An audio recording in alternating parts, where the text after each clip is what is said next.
emotive language, a powerful tool that can transform your writing and communication. Don't forget to subscribe to our channel, like this video, and hit the bell icon for more updates. Voiceover. So, what exactly is emotive language? It's a type of language used to evoke emotions like joy, anger, or sadness. Emotive language is everywhere in books, speeches, even in our everyday conversations. Host, think about it. When you read a story that makes you feel something, that's emotive language at work. It's a crucial skill, especially if you're into persuasive writing. And that's what we're exploring today. Here are some examples. Phrases like "I felt shocked" or "the cheerful point in my life" are simple yet effective. They focus on feelings, not just facts. Host, but remember, it's not just about using emotional words. It's how you use them. Avoid offensive language and opt for clear, unambiguous phrases that convey your message effectively. Emotive language has several benefits. It creates a strong connection with your readers, making your writing more engaging and relatable. It can emphasize a point,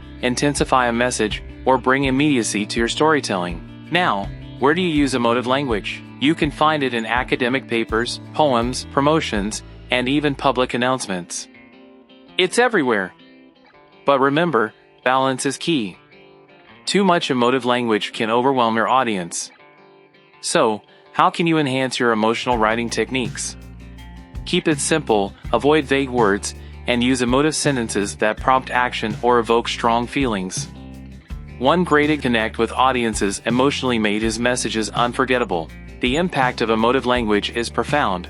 It can influence the reader's emotions, prompting them to take action or feel a certain way. In literature, real life, and business, it's used to convey a spectrum of emotions from joy to anger. In conclusion, emotive language is a potent tool in your writing arsenal. Use it wisely to connect with your audience on a deeper level. Remember, the goal is to evoke emotion, not just inform.